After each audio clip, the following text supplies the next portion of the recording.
Hello everyone, it's Spartan 5 again here today, bringing guys a God of War 3 gameplay.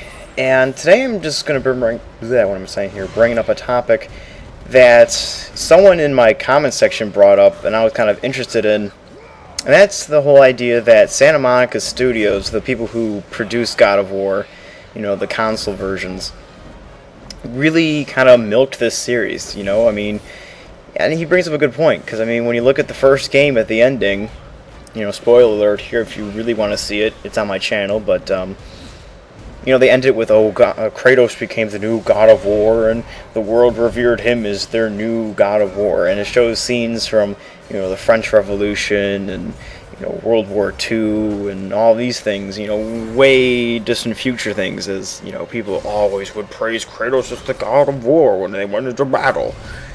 And all of a sudden, a few years later, they released God of War 2. And we're just like,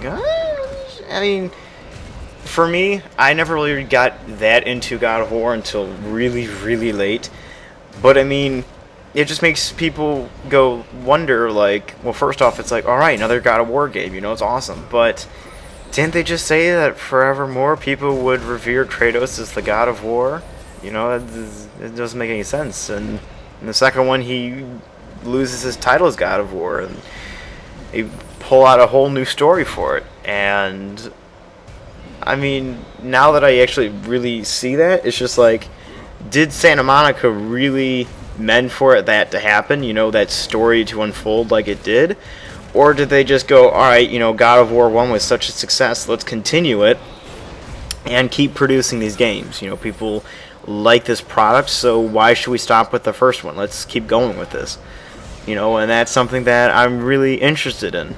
Because, I really like the story from the second and third one, don't get me wrong, it's just, it seems like in the first one, they finished the series, they wanted it to end that way, but then all of a sudden they come out and release the second and third one, and now it's just like, okay, what's this going on here, and, even still, you have Ready at Dawn even milking this series with Ghost of Spartan and Chains of Olympus, and I'm thinking, where's that meant to be a part of the story? And now, yes, the ending of Chains of Olympus explains some of the events in the second game, but I feel as if that was kind of, a loophole that Ready at Dawn fixed. They made an explanation for it via Chains of Olympus. And all this stuff. Yeah, all that sounds intelligent, all this stuff.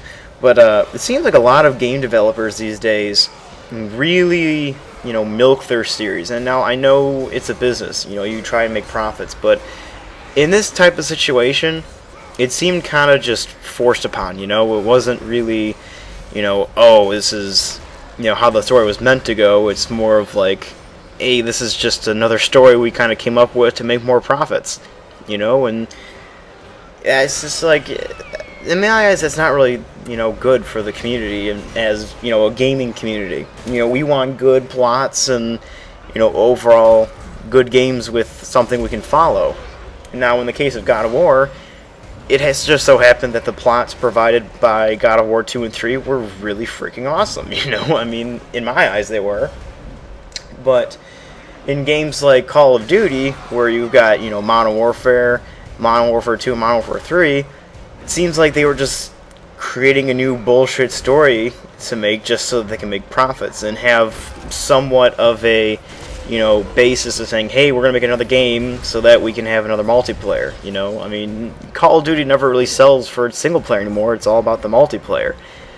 And so, what do you guys think about this? I could think of some other examples, maybe. DICE even, nowadays.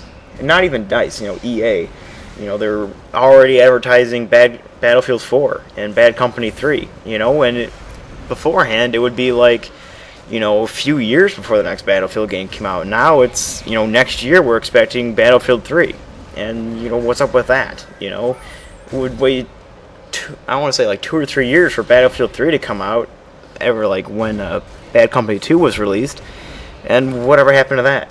It just, to me, it doesn't make any sense. It seems like to compete with Call of Duty, EA and DICE are trying to become Call of Duty, and, that's just, I don't know. And this commentary really took a turn for an interesting sidetrack here, but I'm running out of game here. Bleh, what I'm trying to say here, gameplay here, guys. Hope you all enjoyed. My schedule for uploading is going to be kind of messed up due to me being in college, but I'll try my best to keep true to what I promised you guys. But at any rate, I hope you guys enjoyed this gameplay on Impossible Mode, and I will talk to you guys soon. Peace out, and have a great day.